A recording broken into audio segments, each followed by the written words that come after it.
Introducing Pretty Girls Love Real Estate. Stories of everyday women breaking barriers and building wealth through real estate. Let's get it. Boss. BOSS. Hello. Thank you for tuning in to another episode of the Pretty Girls Love Real Estate podcast. I'm your host, Jessica Washington. And once again, as always, I'm super excited for my guest this week. I have Jeanette Mena. She is one of my Project REAP peeps from New York City.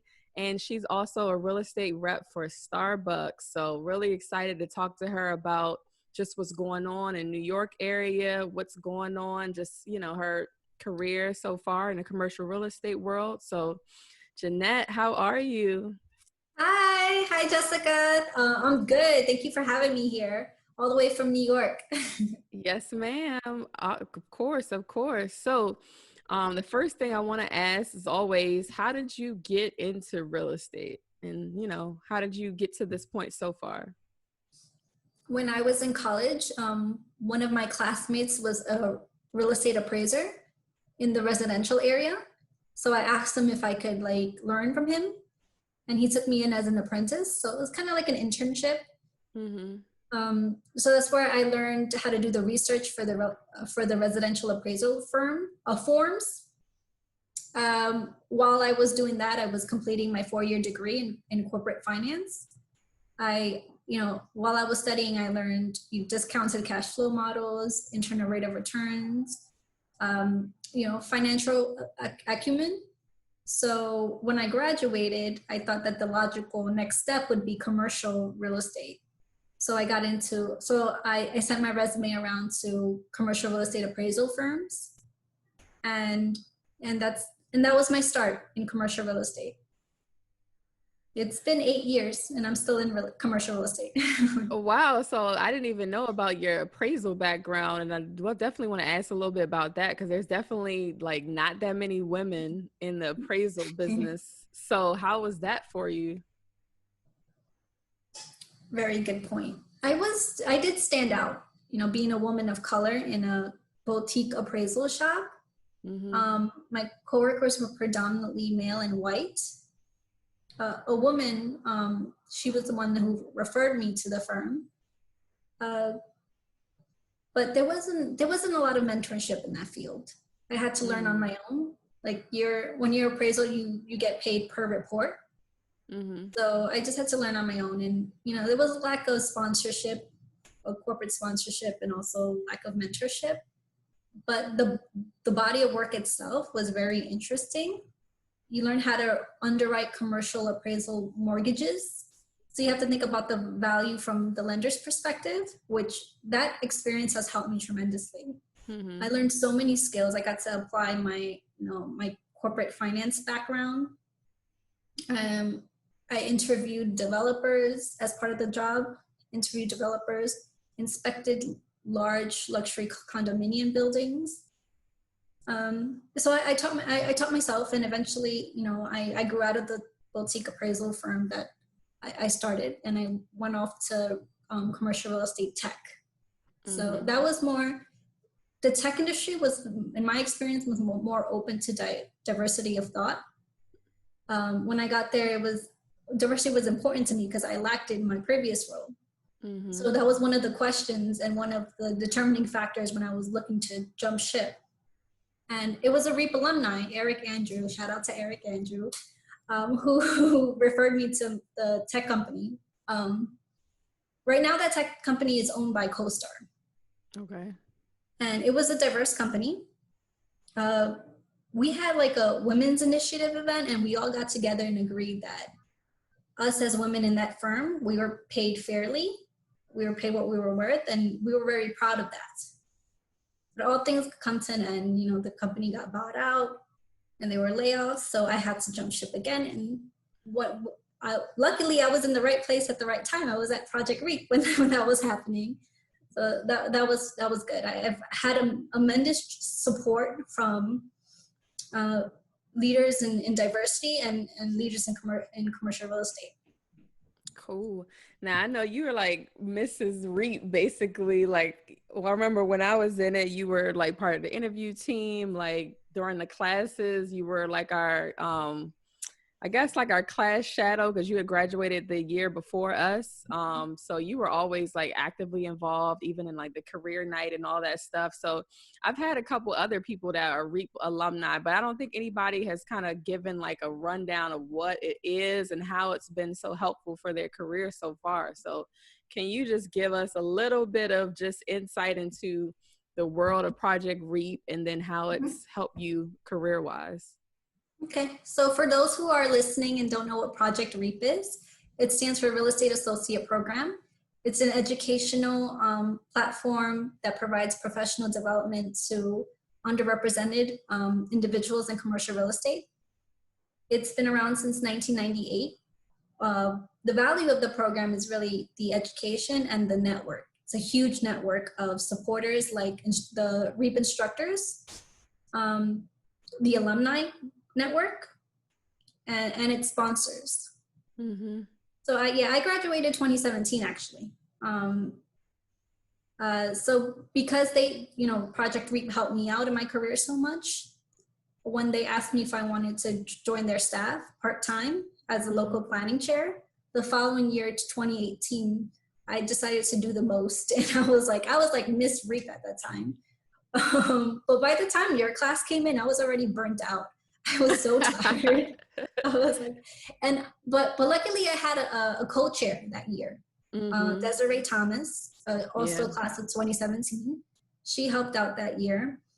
Luckily she was there to help me. But I'm glad you had a good experience. I felt bad because unfortunately the industry is still lacking representation. We are so grossly underrepresented, and we have to do more. There should be more diversity leaders in our field. We need more support and more advocacy from our groups. Absolutely. I mean, I love REAP. Once I got into it and we started doing the classes and everything, and just everybody was so cool, everybody was so smart, everybody was so just plugged in. I was like, this is my tribe, these are my people now. So it's so dope. I encourage anybody, any person of color that's interested in real estate and you live in a major city, definitely try to get involved with REAP. I know things are going virtual this past cohort year, but it's still definitely worthwhile. Like you said, the networking is like invaluable. It's almost like being in a fraternity or sorority because you go to a different city or like a national conference or something and you meet other REAP alumni and it's like an instant like, oh, this is family, let's take care of you. So cool. So from REAP, you transitioned and you got involved, you got your job with Starbucks through REAP? Yes. So Starbucks is one of the sponsors, one of the major supporters. Every year in different cities, a store development manager from the real estate team at Starbucks teaches a real estate course at the Project REAP program. And because like I'm the local planning chair, New York City planning chair at Project REAP, and I'm also a real estate rep at New York Metro team, I was also able to like support Project REAP in different capacities, like when it came to like meeting space, interview space. So it's definitely helped me connect with a companies whose values, corporate values, are similar to my own values and the values of the nonprofit that I work for. Yeah, absolutely. I do remember the presentation by Starbucks, and that's another thing with REAP. We got like really high level real estate strategy from some of the major corporations, in the world. So can you just give us an overview of some of the things that you do now with Starbucks? Yeah, the good thing about REAP is that the instructors are actual boots on the ground real estate professionals that come in and teach a course. Like we teach a course every year at, for store development. My specific role at Starbucks as a real estate rep, I support 3 store development managers, helping find new sites to add to the pipeline. So it's a whole process to add a store and to build it out. From ordering the site survey to formalizing the budget, coming up with the construction schedules, leasing, like the commitments, like leasing permits, all the way up to store open. It's a whole job. It's a lot of work. I would say, and then y'all big open a companies lot of like different Starbucks who have a large portfolio, even with the Mm-hmm. existing stores, there's a lot of work to do to optimize the existing stores. Making decisions like, should we relocate, should we renew, should we close, and it all depends on what's going on in the market and how the economy is. Yeah, and especially in New York, there's like a Starbucks on almost every corner. And I know they started opening Starbucks in some of those gentrified neighborhoods now that they previously didn't have one before. So I'm sure that's been exciting, just opening in new areas. And I know a lot of the locations are trying to convert to a drive-through. So it's a lot of stuff going on. So how has it been, like, business-wise during these COVID crazy times? It's been good. I'm from Jamaica, Queens, that was on that roster to be gentrified. Mm-hmm. So it was really interesting experience for me to be part of store development, where they're adding stores in Jamaica, Queens specifically. You're witnessing that and seeing how a coffee shop can have an impact to the community. Being part of that is very helpful. Drive-throughs are really good opportunities. Now, because of COVID, we're thinking about the safety of our customers and our partners. The employees are called partners, and our store partners. So drive-throughs having a good amount of drive-throughs in the portfolio has definitely helped us and helped us maintain sales. But we had to think about the safety of customers. How do you hand somebody a cup of coffee during a contagion, when you're worried about a contagion? Mm-hmm. And you want to stay true to your core values. Like, it's a coffee shop's about connections.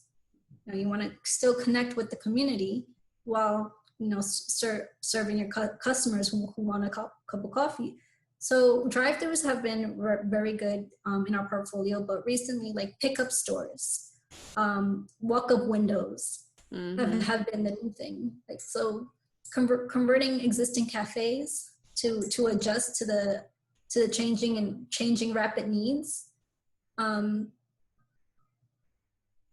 That's also part of our role in store development, to look at our portfolio from a high level and make these changes and adjustments, and adding stores as the market dynamics have changed. We were talking right before this interview. We're talking about how the mass exodus outside of to leave New York. Yeah, because it's so densely populated. So when you have a pandemic, New York is not where you want to be. That changes, that shifts dynamics. And luckily, I'm with a team of experienced real estate professionals. What I like about Starbucks is you met Nelson. He taught at Project REAP. Yeah, I love Nelson. The leaders are, they have years of experience and they love mentoring. The younger generation that wants to learn. So I'm very fortunate to be part of a team that will pivot and adjust, and will continue developing and changing to different market dynamics. Mm-hmm. Cool. So I want to shift gears, because I know you are always about just increasing diversity. Like you said, it was really important for you to have that diverse team and people that you can relate to and look up to. And I know you're involved not just with REAP, but a lot of other nonprofit organizations in the area that want to increase the diversity in commercial real estate. So can you talk a little bit about your involvement with other initiatives and other groups? Yeah. I also work for 2 nonprofits. Since 2016, I've worked for, I served on the board of the Council of Urban Real Estate, CURE. You joined us last year. Mm-hmm. We do year-round programming it's about creating a safe space where minority professionals who are underrepresented in the industry can come and have meaningful discussions and elevate their careers. People have gotten jobs from these networking events. They've formed investment groups. So to be part of that, I'm really honored and so thankful to have that opportunity to serve the community in that way. Recently, I've been asked to join the Diversity Advisory Board at the Commercial Observer. Mm-hmm. And what I like that they're doing is they understand that integration is the way to change the landscape. So what a lot of like industry events and conferences do to address the problem of diversity in commercial real estate is they would have like diversity panels. Mm-hmm. And although I appreciate that, I don't think that's the solution. I think a better answer to that would be to ensure that every panel, not just your one diversity panel, but every panel at your conference, every panel at your events, there's representation from all minority groups. You know, there's a balance of women, there's a balance of men, there's a balance of people of color that represent the different minority populations. Mm-hmm. So that's what I like about the Commercial Observer, and I'm thankful to be part of that, is that they're trying to make that a sort of a rule in their programming, to be conscious of who they're asking, to be conscious of how their diversity panels are modeled. Mm-hmm. Because unfortunately, racial discrimination and implicit bias is a thing. Gender discrimination, implicit bias is a thing. So if we change how if we make a conscious effort to change how commercial real estate looks, then maybe these unfortunate incidents like treating someone, not allowing someone to enter a space because simply of how they look, those unfortunate events will stop happening, and we would have more inclusion. Mm-hmm. I would say that's awesome. And there's been a kind of focus on inclusion and diversity and just systemic racism, in the past couple of months. And with the commercial real estate world, obviously, we already know that there's been definitely scarcity of diversity in women and also people of color. So I guess beyond the networking events and the panels and whatnot, what are some ways you think that we can kind of solve this problem in terms of the different firms and different actual boards of these firms, and just increasing the number of people that are present of color in the commercial real estate world, period? It's been a hot topic for some years now, but I think that it's been exasperated with the tragedy of George Floyd. Company, I like the reaction of the public. Like, oh, I like that you're supporting Black and Brown communities in your social media posts, but how does your board look? Is your board diverse? Is there a diversity of thought on your board when it comes to women of color, men of color? Right now, I'm seeing that a lot of these diversity, like C-suite positions, are being created, and companies are actively hiring in that field. So I think that the world is still slowly becoming aware of this, and it is changing. But at the same time, it's like, when is it ever gonna be enough? But I'm optimistic for a better America. What I think would be a better solution, on top of diverse panels that highlight and give a platform to market leaders, is hiring decisions. Managers should try to hire people from diverse backgrounds. Mm-hmm. There isn't a lack of talent in minority communities, and Project REAP is a testament of that. We have such a huge pool of qualified candidates who, without any privilege, have, you know, increased their wealth, their knowledge in commercial real estate. So recently in the news, the CEO of Wells Fargo, Charles Schwab, he said some wild stuff, man. He's gotten so much backlash. He said it's hard to find the talented minority professionals.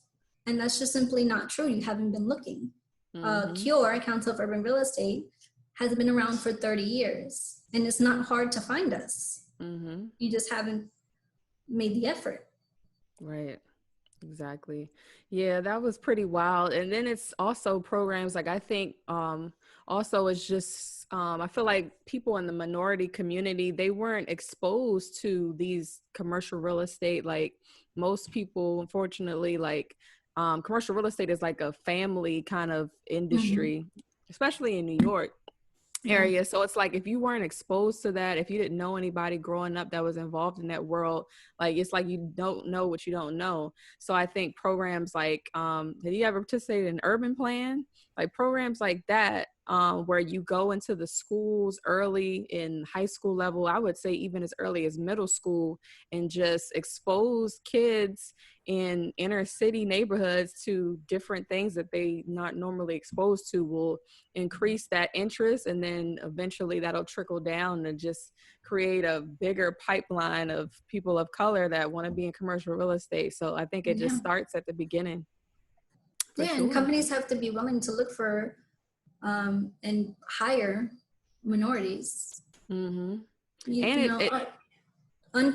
unconsciously want to hire people that look like themselves, and that excludes a whole population that makes up a large amount of the city's residents. So there is this disparity that has to be addressed. And then it's just a fact, like it's been proven, like having diversity of thought on your board or just on your team period increases your bottom line. And that's what all these companies care about at the end of the day. So it's like, once you have those diverse opinions, like it helps you generate more revenue. So it's like a win-win for all involved to just have